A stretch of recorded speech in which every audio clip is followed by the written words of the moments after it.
नमस्कार विद्यार्थी मित्रांनो, विदर्भ आयएस अकॅडमीच्या या ऑनलाईन प्लॅटफॉर्मवर मी आशिष सर आपले स्वागत करतो.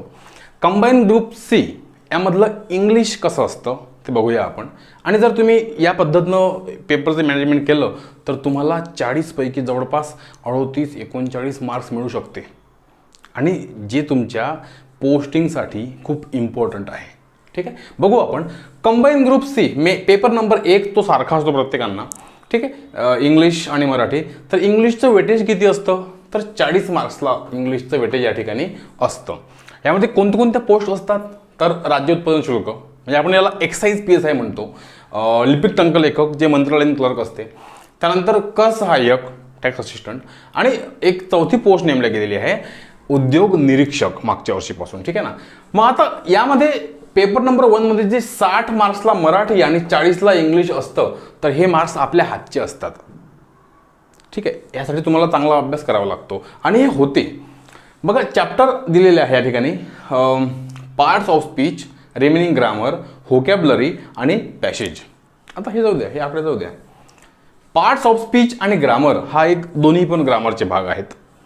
त्यानंतर व्होकॅब्युलरीचा पार्ट आहे. व्होकॅब्युलरीमध्ये काय काय येतं, antonyms, synonyms, one word substitution, idiom, phrases, भरपूर गोष्टी आहे. ती लिस्ट मोठी आहे. ठीक आहे ना. त्यानंतर पॅसेज असतो एक 5 मार्क्ससाठी. मग आपण काय केलं 17, 18 आणि 19 याचे आपण एक मागं जेव्हा आपण असं IMP बघतो किंवा पेपर कसा असतो त्याचा ॲनालिसिस बघा, तुम्हाला सांगायचं मला. 17 मध्ये एक पेपर झाला होता 20 मार्क्सचा, त्यामध्ये हा पेपर 20 मार्क्सचा, हा पेपर 40चा होता एक्साईजचा. त्यावेळेस 17 मध्ये वगैरे यांच्या मेन्स पण वेगवेगळे घ्यायच्या. आता 17 पासून ते मग एकत्र सुरू झालं. ठीक आहे ना. मग आता 18 मध्ये 19 मध्ये हे पेपर झाले. 20 मध्ये पेपर झाला नाही, हा 21चा आहे. बघा, आता जेव्हा तुम्हाला येणार आहे तुम्हाला काय करायचं नेमकं, तर आधी स्ट्रॅटेजी बघा की कशाला किती वेटेज आहे. ठीक आहे ना, हे बघितलं पाहिजे आपण. तुम्हाला पॅसेज तर तुम्हाला राहतोच, 5 मार्क्ससाठी तुम्हाला पॅसेज तर राहतोच. आणि पॅसेज कसं असते ना, तुमचं जर वाचन चांगलं असेल तर तुम्हाला पॅसेज समजतं, त्यात काय विचारलेलं आहे हे समजते. पण जर तुमचं वाचन चांगलं नसेल, तुम्हाला अजिबातही इंग्लिश कोणतंही पुस्तक किंवा न्यूजपेपर्स किंवा एखादा एडिटोरियल आर्टिकल्स तुम्हाला वाचायची सवय नसेल तर तुम्ही इथे सुद्धा मार खाता. ठीक आहे. कोणी म्हणतात की सर आम्हाला पॅसेज शिकवा. पॅसेज नाही शिकवतात मित्रांनो. पॅसेज हे तुमच्या इंग्लिशमधल्या परिपक्वतेवर डिपेंड असते. तुमचं वाचन किती दांडगं आहे. इव्हन तुम्ही आता जरी सुरुवात केली इंग्लिश वाचायला, जे काही दिसते ते इंग्लिश वाचायला, आर्टिकल असो, नॉवेल्स असो, कोणते पेपर्स असो, पेपर्सचे पेजेस असतो, पुस्तकं असो कोणतेही, ते वाचा. तुम्हाला 1 ते 2 वर्षात ती मॅच्युरिटी येते वाचण्याची, वाचून उत्तर देण्याची. आणि म्हणून पॅसेज तसे असतात. आणि यामध्येही बरेच त्या पॅसेजमध्ये 5 पैकी 2 व्होकॅब्युलरीचेच प्रश्न असतात, जे इथे आपण व्होकॅब्युलरी शिकणार आहोत. ठीक आहे ना. व्होकॅब्युलरी शिकलेलो. आता बघा, 17 मध्ये जो पेपर 20 मार्क्सला झाला होता त्यापैकी 10 मार्क्सला व्होकॅब्युलरी होती. म्हणजे व्होकॅब्युलरी किती महत्त्वाची आहे इथूनही लक्षात येते. 40चा पेपर झाला त्यापैकी 14 मार्क्सला व्होकॅब्युलरी विचारली. इथे पण 40चा पेपर झाला, 15 मार्क्सला व्होकॅब्युलरी विचारली. आणि 19ला पण पेपर 40चा झाला, त्याला 17 मार्क्सला व्होकॅब्युलरी विचारलेली आहे. म्हणजे व्होकॅब्युलरीचा जो पॅटर्न आहे तो बदलत आहे, तो वर जात आहे. व्होकॅब्युलरी खूप इम्पॉर्टंट आहे. ठीक आहे. सिनोनिम्स असू दे किंवा अँटोनिम्स असू देत किंवा इडिओम्स अँड फ्रेजेस असू देत, तुम्हाला ते करणं गरजेचं आहे. ठीक आहे. आणि हा झाला पार्ट व्होकॅब्युलरीचा. आता येऊ आपण ग्रामरवर. तर पार्ट्स ऑफ स्पीच आणि रिमेनिंग ग्रामर, मी काय केलं याला थोडं कॅटेगराईज केलं. पार्ट्स ऑफ स्पीच म्हणजे आपण नाउन प्रोनाउन, त्याबद्दल विशेष माहिती कोण सांगतो, ॲडजेक्टिव्ह. म्हणजे हे नाउन प्रोनाउन ॲडजेक्टिव्ह हा एक ग्रुप करा. व्हर्ब त्याच्याविषयी मध्ये कोण सांगतो, ॲडव्हर्ब. मग व्हर्ब आणि ॲडव्हर्बचा एक ग्रुप करा. हे 2 5 झाले. आणि खाली येते प्रपोजिशन्स, कंजंक्शन्स आणि इंटरजेक्शन. ठीक आहे. मग तुम्हाला ह्या 8 गोष्टींविषयी संपूर्ण माहिती असली, तुमचा अभ्यास चांगला असला तरच तुम्हाला ही 4, 5 मार्क्स मिळू शकतात. आता 18ला पण 5 मार्क्सला आलं पार्ट ऑफ स्पीच, 19ला पण आलं, 20ला आणि 21ला पण 5 मार्क्ससाठी येणार आहे. कदाचित ते 6 मार्क्स होऊ शकतात. ठीक आहे. व्होकॅब्युलरी थांबून जाईल या ठिकाणी. कदाचित आता या वर्षीच्या पेपरला व्होकॅब्युलरी 16 किंवा 15 मार्क्सला येईल. पण त्यालाही इम्पॉर्टन्स तेवढं आहे, द्यावंच लागेल. जे उरलेलं ग्रामर आहे, रिमेनिंग ग्रामर आहे, ते बघा. हे 4 2 10, हे 6 4 10, 17 आणि 4 21 मार्क्सला ग्रामर आलं 17मध्ये. इकडे 15 20 मार्क्सला ग्रामर आलं 18मध्ये. इथे 15 आणि 3 18 मार्क्सला ग्रामर आलं 19मध्ये. आता समजून घ्या, 40 पैकी 20 मार्क्स तुम्हाला ग्रामरवरून कमवायचे आहेत. तुम्हाला 5 मार्क्स तुम्हाला कमवायचे आहे पॅरेग्राफवरून आणि 15 मार्क्स कमवायचे आहे तुम्हाला व्होकॅब्युलरीवरून. म्हणून दोन्हीही तुमच्या बाजू स्ट्रॉंग ठेवा, व्होकॅब्युलरी आणि ग्रामर. ठीक आहे ना. चलो, मग आता या रिमेनिंग ग्रामरमध्ये काय काय येतं तर त्याची पण लिस्ट बघा. कदाचित तुम्हाला फार दिसणार नाही. याच्यामध्ये पण मी कंटेंट तयार केला की हा करेक्ट इनकरेक्ट सेंटेन्सेस, म्हणजे पेपरला येतं, एखादं वाक्य दिलं जातं ए आणि बी आणि सी आणि डी, त्यापैकी कोणतं वाक्य करेक्ट आहे किंवा इनकरेक्ट आहे. ठीक आहे. मग ते तुम्हाला ओळखायचं असते. मग तुम्ही कसं ओळखाल? जर तुम्हाला चांगला अभ्यास त्या गोष्टींचा असेल, ग्रामरचा तुम्हाला चांगला अभ्यास असेल, चांगलं तुम्हाला माहिती असेल ग्रामरची, तर तुम्ही पटकन सांगाल की हां सर हे टेन्समधलं आहे, हा सर हे वाक्य सर मॉडल ऑक्झिलरी वर्बमधलं आहे, हे वाक्य सिंथेसिसचं आहे, हे वाक्य क्वेश्चन टॅगचं आहे. म्हणून तुम्हाला संपूर्ण ग्रामर बनवता. Tense, modals, conditional sentences, simple sentences, इकडे parts of speech, types of sentences, मूडवर सुद्धा एक प्रश्न विचारला गेलेला आहे 17मध्ये. मूड म्हणजे बघा ना, मूड हा पण एक चॅप्टर असतो. तुम्ही म्हणाल सर नेमकं हा काय आहे सर, मूड म्हणजे नेमकं काय आहे? मूड सुद्धा एक चॅप्टर आहे. ठीक आहे, आपण तो व्हिडिओ त्यामध्ये करू. आपण तुम्हाला पाहिजे असेल मूडचं चॅप्टर तर मला कमेंट करा की सर मूडवर पण एक व्हिडिओ बनवा, आपण करून टाकू. ठीक आहे. त्यानंतर बघा, टेन्सला या ठिकाणी मी मार्क दिलेला नाही आहे, कारण हे जे आहे करेक्ट इनकरेक्ट सेंटेन्स, त्यामध्ये टेन्स जास्त आहे आणि टेन्स हा बेस असतो पूर्ण इंग्लिश ग्रामरचा, आणि म्हणून टेन्सवर जास्तीत जास्त प्रश्न विचारतात. 40 पैकी 2 किंवा 3 मार्क्स टेन्सवर राहतात. ठीक आहे. आणि ते कसं आपण जसं शाळेमध्ये शिकतो, present tense, past tense, future tense झाले, इतकाच प्रकार आहे. त्याच्या मग सिम्पल आहे, कंपाऊंड सॉरी त्याचं मग ते सिम्पल प्रेझेंट टेन्स आहे, कंटिन्यूस आहे, perfect and perfect continuous tense झाले 12. असं नसते, असं मुळात नसते. हा भाग तर बेसिकचा आहे हो, हा भाग हायस्कूलचा आहे, तुम्हाला शिकवलेलं पण आहे हायस्कूलमध्ये.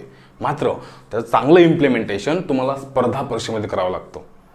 कोणासोबत कोणता टेन्स जोडलेला असतो, ह्या 2 टेन्सच्या मधात कंजंक्शन काय असतं, म्हणजे पार्ट ऑफ स्पीचमध्ये काय असतं. ठीक आहे. किंवा कोणत्या वाक्यासोबत कोणतं वाक्य फिट बसते, कोणत्या वाक्यामध्ये विल नाही पाहिजे, कोणत्या कंजंक्शन्सच्या नंतर कोणता टेन्स पाहिजे, हे सर्व शिकावं लागतं. आणि ॲडव्हान्स इंग्लिश ग्रामर कोर्स जो आहे आपल्या या ॲप्लिकेशनमध्ये, त्यात मी अगदी बेसिकपासून सर्व गोष्टी शिकवलेल्या आहे. आपण बघा या लेक्चरमध्ये काय बघू आपण. इथे एक मी फक्त टेन्स जो चॅप्टर आहे, टेन्सवर आतापर्यंत समजा 2011 पासून जे काही प्रश्न तुम्ही टाकलेले आहे, 11 ते 19 पर्यंत जे सीला आलेले आहे, ठीक आहे, ते प्रश्न मी यामध्ये टाकलेले आहे. आपण तेही प्रश्न बघू थोडेफार. आणि संपूर्ण बघायचं असेल तर मग तुम्हाला त्या कोर्सला जाऊन भेट द्यावी लागेल. ठीक आहे. असो, बघा कंडिशनल पण येते यामध्ये. इथे करेक्ट इंटरेस्ट सेंटेन्समध्ये पार्ट ऑफ स्पीच तर आहेच, त्याला वेटेज. टाइप्स ऑफ सेंटेन्स आलेला आहे प्रश्न एक. Modals, modal auxiliary verb, can, could, shall, should, will, would, may, must, might, ते तेवढंच नाही आहे. त्यासोबत बी कसा लावायचा, हॅव कसा लावायचा, हॅव बीन कसा लावायचा. ठीक आहे. हे सर्व शिकावं लागतं. म्हणजे आपल्याला माहित आहे की can, could, shall, should, will, would, may, must, might नंतर V1 लावायचा आहे. अरे पण V3 केव्हा लावायचा, त्याचा अर्थ काय होतो, त्यामध्ये काय नेमकं दर्शवलं जातं, हे सगळं शिकावं लागतं. ठीक आहे. किंवा हा जो आहे मोड चेंज द व्हॉइस झाला बघा, हे पण आलेलं आहे. Change the voice, direct indirect हे पण आलेले आहे. डिग्री याच्यात पण 2-2 मार्क्सला आलेला आहे. आर्टिकलवर पण प्रश्न आलेला आहे. क्वेश्चन टॅगमध्ये पण प्रश्न आलेला आहे. पंक्च्युएशन्सवर प्रश्न आलेला आहे. म्हणजे तात्पर्य असं की ग्रामरचे सगळे जे चॅप्टर्स आहेत त्यावर प्रश्न विचारलेले आहेत कंबाईन सीमध्ये. आणि काही प्रश्न बघू आपण. ठीक आहे. मी सगळे बघणार असं नाही, तुम्हाला फक्त मी जस्ट सांगतो की टेन्सवर कसे प्रश्न असतात. आणि मग असेच समजून घ्या, तुम्हाला इतर चॅप्टर्सवर सुद्धा प्रश्न येतात सीमध्ये. तुलनेने सी सोपा पेपर असतो. राज्यसेवा एकदम कडक पेपर असतो. आता तर राज्यसेवेचं पॅटर्न पण चेंज झालेला आहे. ठीक आहे. त्यानंतर आहे कंबाईन बी, थोडा कमी टफ असतो आणि हा जास्त कमी टफ असतो. म्हणजे हा एकदमच सोपा पेपर असतो. राज्यसेवाच्या आपलं सरळ सेवा याच्या खाली असते. पण तुम्हाला सांगतो, पेपर हा सोपा असतो म्हणजे काय, नेमकं अभ्यास करणाऱ्यांना सोपा असतो. तुम्ही म्हणाल की सोपा आहे, चला आपण अभ्यास नाही करत चालते. नाही, इथे पण अखिल महाराष्ट्रभर कॉम्पिटिशन आहे. ठीक आहे, आणि जो अभ्यास करेल तो पास होईल, जो जास्त मार्क्स घेईल तो पास होईल. बघा, he will win the race if, आता एक स्ट्रक्चर असतं की इफ किंवा unless, if, unless, till, until, before, after, as if वगैरे, हे सर्व या ठिकाणी इकडे असतात. यानंतर तुम्हाला सिम्पल प्रेझेंट टेन्स लिहावा लागतो. मग सिम्पल प्रेझेंट टेन्स म्हणजे काय, तर SVO किंवा SV5O. आणि त्यानंतर तुम्हाला असे 8 प्रकारचे वाक्य मी शिकवलेले आहे ॲडव्हान्स इंग्लिश ग्रामर कोर्समध्ये, जे तुम्हाला इथे इम्प्लिमेंट करायचे आहे. ठीक आहे, त्या वाक्यामध्ये सिम्पल फ्युचर टेन्स पण आहे, कॅन आहे, मे आहे, तिकडे शॉल आहे, विल आहे, लेट्सचे वाक्य आहे, इम्परेटिव्ह सेंटेन्स आहे, तिकडे भरपूर गोष्टी आहे. शूड पण एक वेळ आला होता. ठीक आहे ना, असा अर्थ.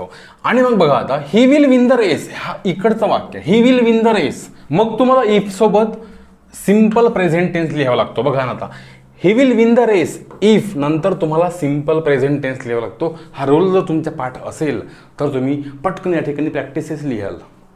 अदरवाईज भरपूर मुलं असे आहेत जे विल प्रॅक्टिस लिहिणार, पण हे चुकीचं आहे. He will win the race if he will practise running regularly. चूक. एकाच वाक्यामध्ये म्हणजे एका पूर्ण वाक्यामध्ये 2 वेळा विल नाही पाहिजे.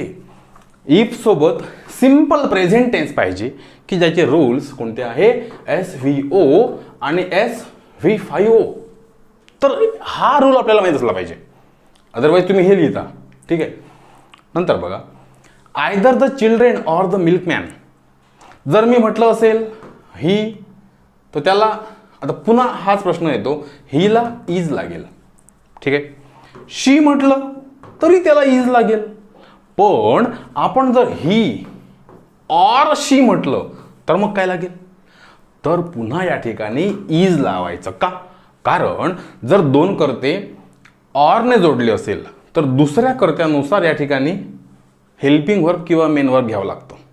आणि जर या ऑरच्या ऐवजी अँड असेल, म्हणजे मी जर असं म्हटलं ही अँड शी, तर मग या ठिकाणी आर घ्यावा लागतो. असे सर्व रूल्स आहेत. का, कारण अँडने जर 2 वाक्य जोडले, 2 शब्द जोडले असेल, अँड म्हणा, बोथ अँड म्हणा, तर ते प्लुरल होतात. आणि जर ऑरने जोडले, आयदर ऑर, नायदर नॉरने जोडले, तर दुसऱ्या कर्त्यानुसार समोर येणारं हेल्पिंग वर्ब किंवा मेन वर्ब लावायचं असते. मग आता either the children or the milkman, or पर्यंत जे आलं ते गंगेला मिळालं, त्याचा काही संबंध नाही आपल्यासोबत. ऑर नंतर जो कर्ता आहे त्याला समोर येणारं हेल्पिंग वर्ब किंवा मेन वर्ब लावा. ठीक आहे, मग आता द मिल्कमॅन एकटा आहे ना तो, हा मग त्याला इज लावा, संपला विषय. मग हे असे कधी कुठे शिकायला मिळतात, तर तुम्हाला त्यासाठी क्लास करावा लागतो. ठीक आहे ना, असं टोले मारून असं होऊ शकत नाही. आणि ज्यांना खरोखर ती पोस्ट पाहिजे असते ना, तर ते एकही मार्क्सची रिस्क घेऊ शकत नाही. कारण एक जर आपला मार्क्स चुकला तर आपल्या मागे 10,000 जे पोरं असेल ते समोर जातात. अशी गोष्ट आहे. ठीक आहे ना. I am here since 1951. आता कोणाला काय वाटेल की बरोबरच आहे, हे काय म्हणतो तो, the error occurs in part. कोणत्या पार्टमध्ये, 1 2 3 4 कुठे आहे एरर. कोणाला काय वाटेल, ज्यांचा अभ्यास नाही आहे ते काय म्हणतील, कुठेच तरी एरर. ज्यांचा अभ्यास आहे ते काय म्हणतील, या ठिकाणी सर इथे आय एम हिअर सिन्स 1951 हा इथे हा एम मध्ये एरर आहे. आय एम हिअर सिन्स 1955 चूक. आय हॅव बीन हिअर असं पाहिजे, आय हॅव बीन हिअर. मग सर हे नेमके कसं आहे, आय हॅव बीन काय आहे, तर ते समजून घेण्यासाठी खूप मोठी गोष्ट आहे ॲक्च्युली. ते असं लगेच या अशा लेक्चर्समध्ये शिकवता येत नाही, त्याला खूप वेळ लागतो. आय हा जो हॅव आहे ना, हा V3 आहे. म्हणजे हा हेल्पिंग वर्ब आहे. इथे बी म्हणजे बीन म्हणजे बीचं V3 आहे. बी वॉज बीन किंवा बी वेअर बीन. मग हा जो V3 आहे ना, बीन हा V3 आहे, हॅव हा हेल्पिंग वर्ब आहे. ठीक आहे. तेव्हा त्याच वेळेस किंवा I have been living here since 1951 असं पाहिजे का? कारण सिन्स किंवा फॉर जर आला आणि वेळ जर दिली असेल तर त्या वाक्यामध्ये एम इज आर किंवा वॉज वेअर नाही पाहिजे. एकतर प्रेझेंट परफेक्टचं ते वाक्य असेल किंवा प्रेझेंट परफेक्ट कंटिन्युअसचं ते वाक्य असेल. मग यासाठी सर्व शिकावं लागतं आपल्याला. आपल्याला माहित आहे टेन्स माहिती आहे, आपल्याला टेन्स माहित आहे, ह्याचे 4 प्रकार माहित आहे, पण पेपर पॉईंट ऑफ व्ह्यू नाही माहीत. अभ्यास करावा लागतो. असो, बघू आपण थोडेफार कसे प्रश्न आले. असिस्टंटला प्रश्न बघा, शी. मग तुम्हाला जस्ट मी शिकवलेलं आहे की या ठिकाणी सिन्स आणि सिन्स 1995 वेळ दिलेली आहे. सिन्स किंवा फॉरचा उपयोग झाला असेल तर समोरच्या वाक्यामध्ये एकतर प्रेझेंट परफेक्ट टेन्स पाहिजे किंवा प्रेझेंट परफेक्ट कंटिन्युअस टेन्स पाहिजे. काय लागते बघा, या ठिकाणी प्रेझेंट परफेक्ट कंटिन्युअस टेन्स आहे. That's all. मग ही तुमची प्रॅक्टिस पाहिजे. माय अंकल, हां वॉन्ट आहे ना, वॉन्ट म्हणजे पाहिजे असणे, तो दिलेला ब्रॅकेटमध्ये. मग म्हणजे मग याचं रूप जे असेल ते V1 V2 V3 V4 V5 तुम्हाला इथे लिहायचं आहे. माय अंकल काय असेल ते, to know how I am doing business, my business. मी माझा बिझनेस कसा करत आहे हे माझ्या अंकलला जाणून घ्यायचं आहे किंवा होतो. ठीक आहे. जर वाक्यामध्ये एम असेल तर इथे वॉज पाहिजे का? नाही पाहिजे. ठीक आहे. बरं, अंकल आहे त्याला हॅव पण नाही लागत. त्याला हॅव पण, कारण त्याला हॅज लागलं असतं तर. अंकलला वॉन्ट्स लागलं असतं, वॉन्ट पण नाही पाहिजे. मग पाहिजे काय? Wanted. My uncle wanted to know. माझ्या काकाला जाणून घ्यायचं होतं की मी काय करत आहे, असा अर्थ होतो. नंतर बघा इमा. इमा आणि काय असेल ते, Graham when she was going out with his friend. When she was going out. आता काय पाहिजे या ठिकाणी? पास्ट टेन्स आहे ना तो, म्हणून Emma met Graham. Emma when she was going to. ठीक आहे, when she was going. Emma met Graham when she was going out our friends. ठीक आहे, असा अर्थ. इमा मेट ग्रॅहम. ठीक आहे, इथे तर मेट्स तर पाहिजेच नाही, हे दोन्ही चुकीचं आहे. या ठिकाणी व्हेन सोबत इथे शी वॉज गोइंग टू, इथे या ठिकाणी पास्ट कंटिन्युअस टेन्स आहे ना, म्हणजे मग इकडे सिंपल पास्ट टेन्स पाहिजे असतो, असं ते असते. नंतर बघा आपण कंबाईन, मी सर्व कंबाईनचेच घेतलेले आणि टेन्सचेच घेतलेले आहे मुद्दाम, कारण सर्व विषयांचे सर्व चॅप्टर्सचे घेता नाही आले, शक्य नव्हते ते. आणि म्हणून मला एवढ्यात बसवायचं होतं. मी तुम्हाला पॅटर्न सांगितलं आणि नेमकं पेपर कसं असतो ते सांगितलं, हे कसं करायचं ते पण सांगितलं. ठीक आहे ना. She got up when the alarm clock went off. बरोबर वाक्य आहे. She visited Spain 3 times last year. बरोबर आहे, ओके, दोन्ही बरोबर आहे. आणि म्हणून चूज द करेक्ट किंवा इनकरेक्ट सेंटेन्स. जस्ट तुम्हाला मी सांगितलं ना स्टार्टिंगला की पेपरला प्रश्न कसे येतात. एक वाक्य दिलेलं असते, हे वाक्य चूक की बरोबर ओळखा, किंवा 1 2 3 4 किंवा ABCD असे वाक्य दिलेले असतात. त्यापैकी कोणतं वाक्य चूक कोणतं बरोबर ओळखा, आणि मग ते नेमकं कोणते चॅप्टर्स आहे ते समजलं पाहिजे, तितका अभ्यास पाहिजे, आणि ते बरोबर आहे की नाही ते समजलं पाहिजे, मग आपल्याला मार्क्स मिळतात. ठीक आहे ना. चलो, दोन्ही बरोबर आहे. दिस डॉक्युमेंट. आता या ठिकाणी हा पॅसिव्ह व्हॉइस आहे. बाय नंतर जर समजा सब्जेक्ट आलेला असेल, म्हणजे बाय टू, तर या ठिकाणी हा नक्कीच पॅसिव्ह व्हॉइस आहे. आणि पॅसिव्ह व्हॉइसमध्ये हे स्ट्रक्चर यूज होते. This document was sign by 2 persons. इथे हॅज साईन होत नाही, कारण हॅज नंतर मग बिन येऊ शकते. बरं, इथे हॅड बिन आलं, इथं V3 पाहिजे, हे पण चुकलं. ठीक आहे ना. असा तो असतो. नंतर बघा द एन्शंट ग्रीक. आता एन्शंट म्हणजे काय? ते प्राचीन ग्रीक. प्राचीनची गोष्ट असेल, सिंपल पास्ट टेन्सची गोष्ट होते. मग 2 मिनिटांआधी, 2 तासांआधी, 2 दिवसांआधी, 2 वर्षांआधी, 20 वर्षांआधी, 200 वर्षाआधी, 2000 वर्षाआधी की 2 लाख वर्षाआधी. गोष्ट किती जुनी असली तर तरी ते आपण त्याला सिंपल पास्टमध्ये घेतो. ठीक आहे. खूप जुनी गोष्ट किंवा पास्ट टेन्समधली गोष्ट आपण पास्टमध्ये घेतो. जर तिचा प्रभाव आजही डोक्यावर कायम असला तर ते वाक्य आपण प्रेझेंट परफेक्टमध्ये लिहित असतो. हे वाक्य सिंपल पास्ट टेन्सच आहे. माय अंकल. आता पुन्हा वॉन्ट पाहिजे. हाऊ आय एम डुईंग, हा ते पाहिलेलं आहे आपण. ठीक आहे. इथं नंतर ही फेल अस्लीप व्हाईल. आता बघा एक रूल बघा, एक जर या ठिकाणी पास्ट टेन्स असेल पहिल्या वाक्यामध्ये आणि दुसऱ्या वाक्यात जर व्हाईल असेल तर व्हाईल नंतर पास्ट कंटिन्युअस टेन्स लिहावा बिनधास्तपणे. ठीक आहे. पुढे वॉज रीडिंग, संपला विषय. हे असे रूल्स माहीत पाहिजे. पटपट वाक्य लिहिता येते. बघा शी जम्प्ड ऑफ, तिने उडी मारली. हां काय व्हाईल व्हाईल आहे ना, व्हाईल नंतर पास्ट कंटिन्युअस टेन्स लिहा. अशा भरपूर ट्रिक्स तुम्हाला मी ॲडव्हान्स इंग्लिश ग्रामर कोर्समध्ये शिकवलेले आहे. ज्यांना तो कोर्स घ्यायचा असेल ते घेऊ शकता. ज्यांचा अभ्यास झालेला असेल त्यांनी नका घेऊ, ठीक आहे. त्यांनी वाटल्यास नोट्स पाहू शकता, नोट्स पण अवेलेबल आहे. किंवा ज्यांचा अभ्यास थोडाफार राहिलेला असेल, ज्यांना वाटत असेल की बाबा आपणही घेतला पाहिजे, तुम्ही तो कोर्स घेऊ शकता, ठीक आहे. आता हा बघा, या गोष्टी व्हेन आहे, व्हेन सोबत बघा काय.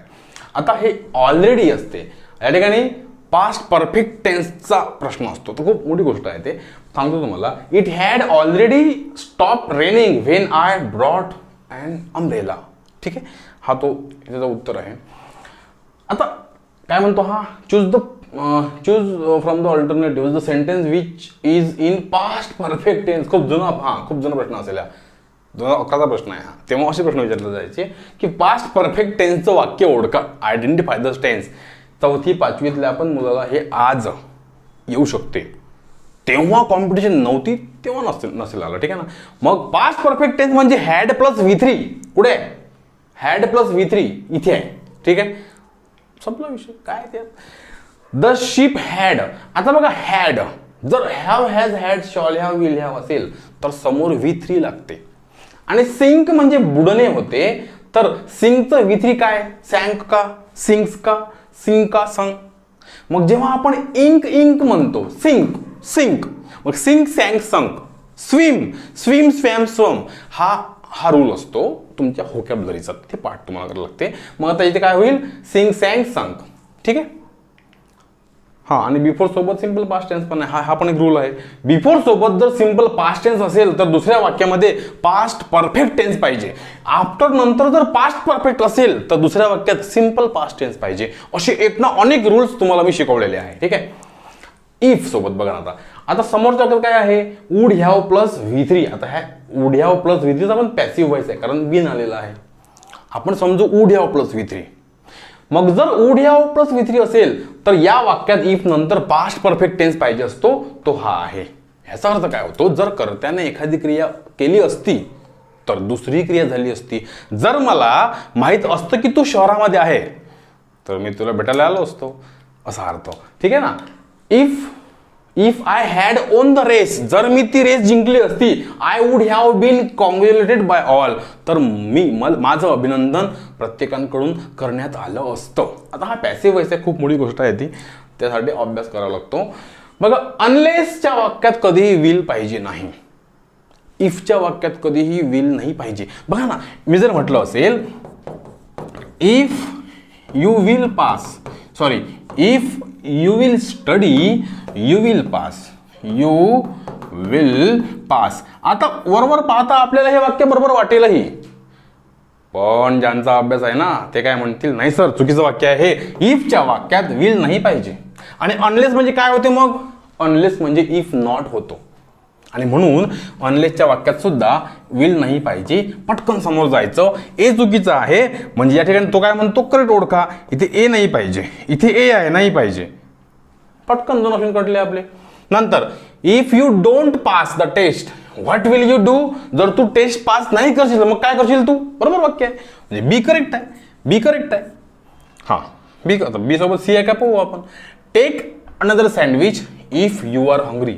हे बरोबरच आहे. आता हा रूल आहे तो जेव्हा मला मी सांगितलं ना सुरुवातीला, इफ नंतर सिंपल प्रेझेंट टेन्स पाहिजे. आणि मग काय पाहिजे असते तर त्यामध्ये सिंपल फ्युचर टेन्स सोबत एक इम्परेटिव्ह सेंटेन्स सुद्धा होता, ज्याची सुरुवात वर्बच्या पहिल्या रूपाने होते, ठीक आहे.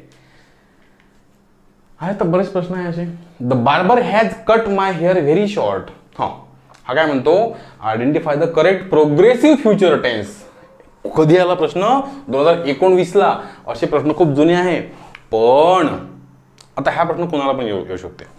पण ज्यांना हे माहित आहे की प्रोग्रेसिव्ह म्हणजे कंटिन्युअस होतो, तो बरोबर उत्तर लिहिणार. पण ज्यांचा अभ्यासच नाही आहे, ज्यांना माहीतच नाही आहे की प्रोग्रेसिव्ह म्हणजे प्रोग्रेसिव्ह कंटिन्युअसला म्हणते, ते काय म्हणतील, आपण तर कधी शिकलोच नाही प्रोग्रेसिव्ह टेन्स, ते असे म्हणतील.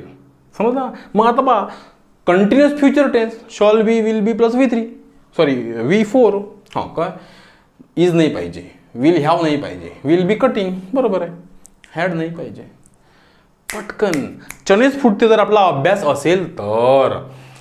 हां, क्लर्क टायपिस्ट 14ला. हां, तो काय म्हणतो, which of the following sentence may indicate a future event. जेव्हा मी तुम्हाला फ्युचर टेन्स शिकवतो ना त्या ॲप्लिकेशनमध्ये, मी नेहमीच सांगतो फ्युचर टेन्समध्ये शॉर्ट विल तर होतेच, पण शॉर्ट विलचे वाक्य पेपरला येत नसते.